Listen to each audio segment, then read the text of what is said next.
My father started farming here in 1964. He was kind of innovative in his day. He started growing corn to start with, and then he put up a dryer and started drying people's corn, and that was kind of how the business grew. I took it over in the late 90s, started doing the work.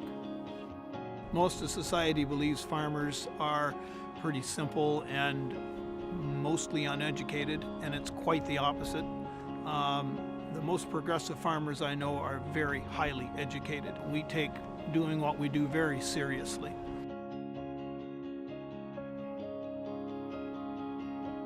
I met Rick through Doug Aspinall, who's a researcher at OMAFRA, and I had in mind a plan to develop something that would lead towards, definition of management zones and variable rate farming. And at that time, Doug said to me, well, there's somebody you need to meet. I had been collecting yield data since 1995, so I had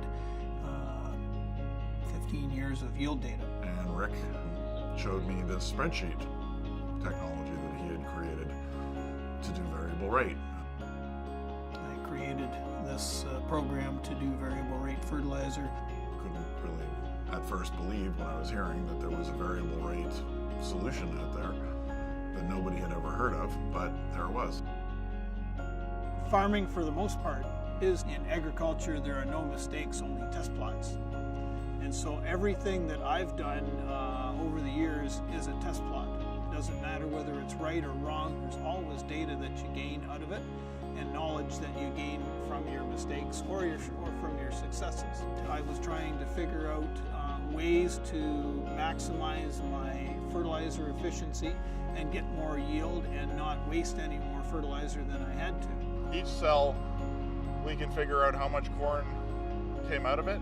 Rick has a process where he figures out how much stuff he needs to put into it in order to get that much corn out of it. And so I started looking at how the crop behaved and where the strengths and weaknesses were, and then I gradually came up with a way to vary that based on an algorithm. ORION's contribution to this whole thing has been the backbone for getting all this data back and forth.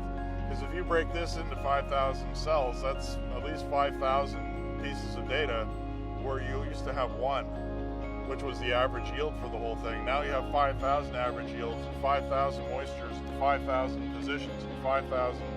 So I mean, it adds up very fast. You don't really think about the network so much. I mean, many people neglect the network, but to me, the network is the most important piece of all of it. I don't have a data communication problem at all, anywhere, nowhere in the system. So I mean, it's magic.